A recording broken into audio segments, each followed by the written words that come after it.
Western tanks haven't quite hit the battlefield yet, they've just about hit the headlines.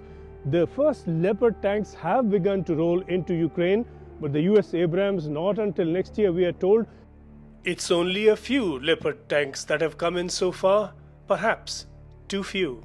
The amount of tanks that will arrive in Ukraine as of now are probably not enough. So the Ukrainian forces would need to see where they would be deploying those tanks. The German Leopard 2 has sounded the most promising of the new NATO tanks, but it may not prove the silver bullet Ukraine has been looking for.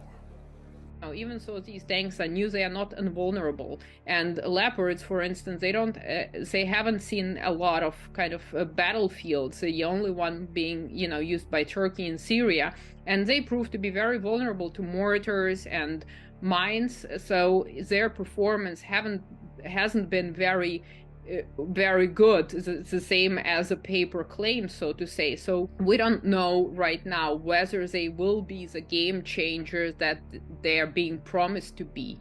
But consider that other tank so much talked about, the British Challenger. Deployment of that is going to present particular difficulties, and that could turn out to be the one tank very much more prominent in the headlines than on the battlefield. The Challenger 2 looks formidable. Its Dorchester armor is said to be impregnable. But oddly, its very strength is becoming its weakness.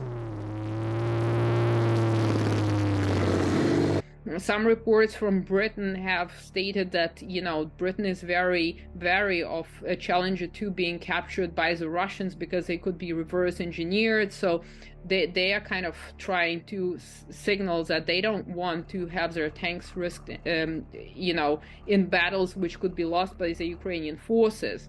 And limiting their use on the battlefield calls into question, why would you ship them at all? And most importantly, now the British Army is waiting for the Challenger 3, which should arrive by 27.